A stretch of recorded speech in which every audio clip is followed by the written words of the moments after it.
الحمد لله كفى والسلام على عباده الذين اصطفى أما بعد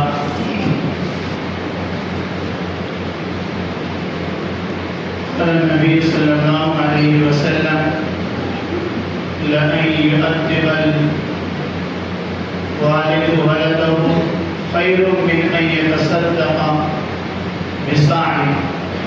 وقال النبي صلى الله عليه وسلم ما نهل والد ولده أفضل من أدب حسن أو كما قال عليه الصلاة والسلام. محترم حضرات اور عزیزان گرامی،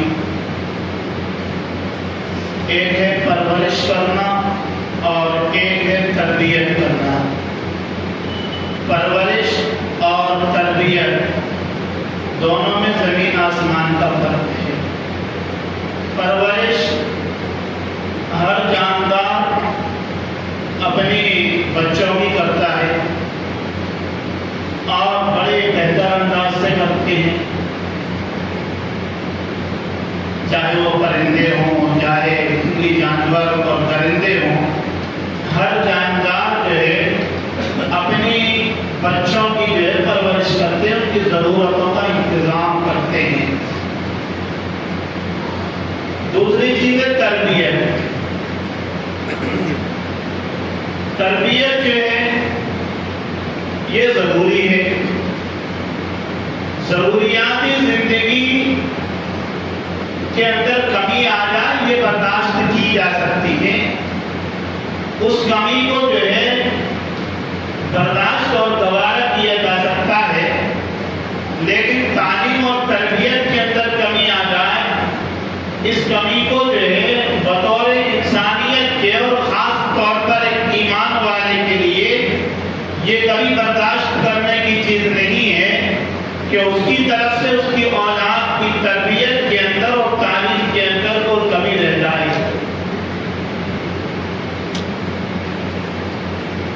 اللہ کے رسول صلی اللہ علیہ وسلم نے فرمایا، جیسا کہ میں نے پچھلے ہفتے بھی اس پر روشنی ڈالنے کی کوشش کی تھی،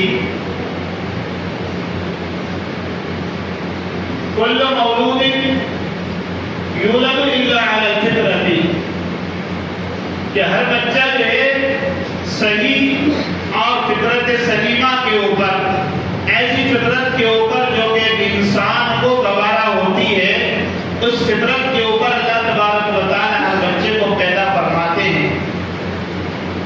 لیکن جیسے جیسا ماحول ملتا ہے، جیسی جیسی تربیت ملتی ہے، بچہ اس ماحول اور تربیت کے اندر ڈھلتا چلا جاتا ہے. تعلیم کے اندر جو ہے یہ صرف مروجہ جو ہے نصاب اور سلیبس کو پڑھا دینا، یعنی جن چیزوں کی دنیا کے اندر شہرت ہے یا جن چیزوں کے ذریعے سے جو ہے کمائی کے اسباب اور جابس وغیرہ کے جو ہے چانسز بڑھے ہوئے ہیں، صرف ان تعلیمات کو جو ہے اپنے بچے کی زندگی کے اندر اتار دینا یہ کافی نہیں ہے. آج جو ہے دنیا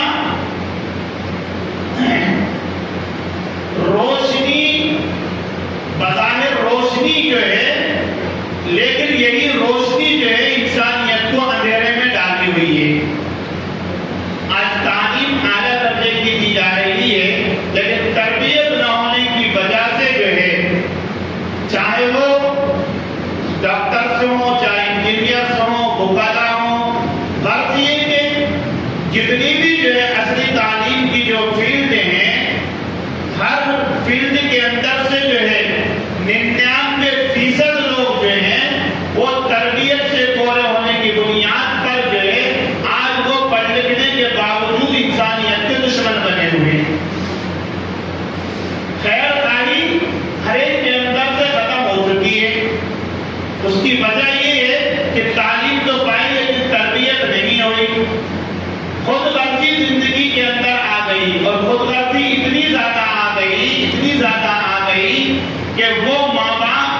کو ادب سکھلا رہے ہیں، یہ ادب سکھلانا، تربیت سکھلانا، یہ صدقے سے افضل ہے۔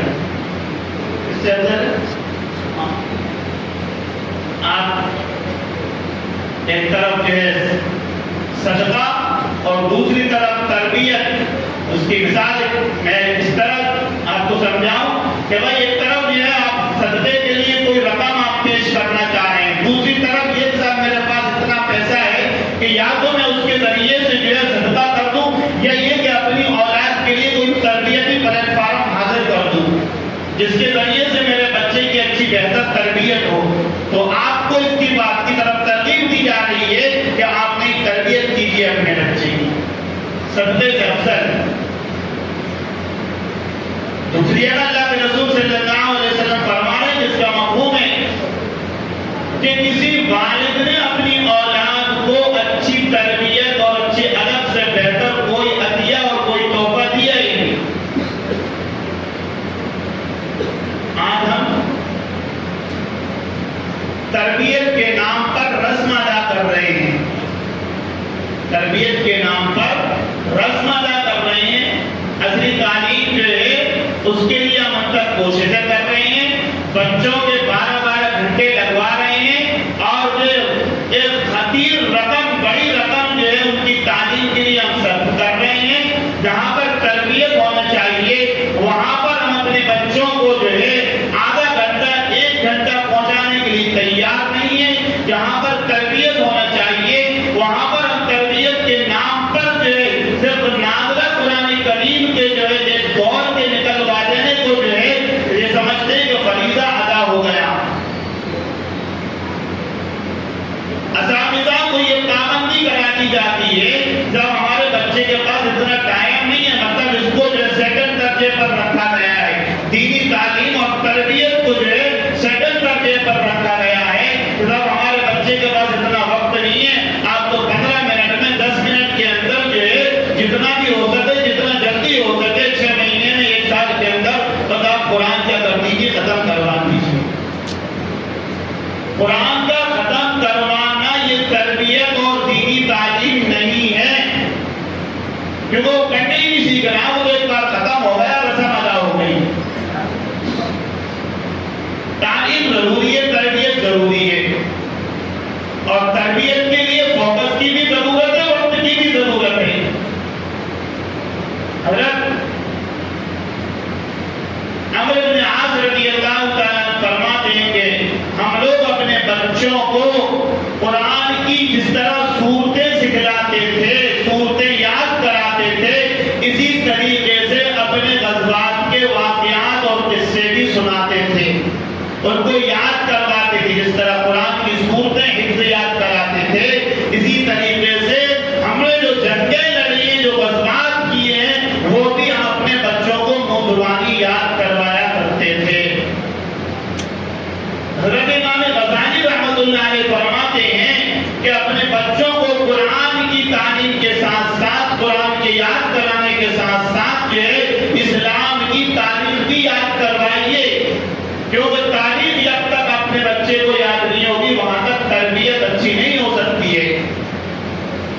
اگر لکھا ہے امام غزالی رحمۃ اللہ علیہ نے لفظ استعمال کیا ہے کہ اپنے اسلام کے جو ہیروز گزرے ہیں، چاہے وہ صحابہ کرام ہو، تابعین ہو، یا ان کے بعد والے جو ہیں جنہوں نے اسلام کی جو ہے سرحدوں کو بلند کرنے کے لیے، دین کی تعلیم اور تبلیغ کے لیے، جو ہے دعوت کے لیے جو نمایاں کارنامے انجام دیے ہیں، اپنے بچوں کو ان کی کہانیاں، ان کے قصے، ان کے واقعات یاد کراؤ، سناؤ، نہیں کیا کرواؤ، یاد کراؤ۔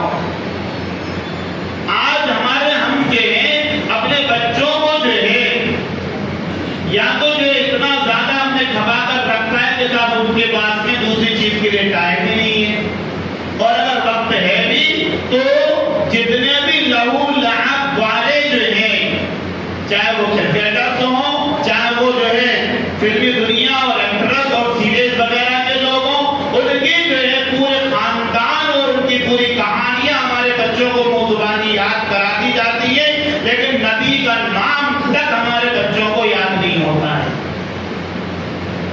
میں نے گزشتہ ہفتے میں نے اشارہ کیا تھا اس بات کی طرف کہ اللہ کے رسول صلی اللہ علیہ وسلم نے فرمایا کہ ہر بچہ فطرت اسلام پر پیدا ہوتا ہے، لیکن تربیت اور ماحول جو ہے اس کو دوسری طرف لے جاتا ہے. اسے یہودیوں کی تربیت ملتی ہے تو یہودی بن جاتا ہے، عیسائیوں کی تربیت ملتی ہے تو عیسائی بن جاتا ہے، مجوسیوں کی تربیت ملتی ہے تو مجوسی بن جاتا ہے. لیکن ڈھونڈ مرنے کی بات یہ ہے کہ ہم مسلمانوں کے گھر میں پیدا ہونے والا بچہ جو ہے آج جو ہے یہودیت کی طرف جا رہا ہے، مجوسیت کی طرف جا رہا ہے، عیسائیت کی طرف جا رہا ہے.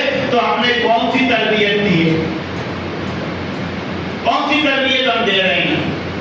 آج ہم اپنے بچوں کو پیدا ہونے کے بعد میں بمشکل 2 سال 3 سال اپنے گھر کے اندر سنبھالتے ہیں، اور اس کے بعد میں ایک خطیر رقم دے کر، بڑی رقم دے کر عیسائی مشینری یہودیت کے اندر میں کام کرنے والے اسکولوں کے حوالے اپنے بچوں کو کر دیتے ہیں کہ تم عیسائی بناؤ، یہودی بناؤ.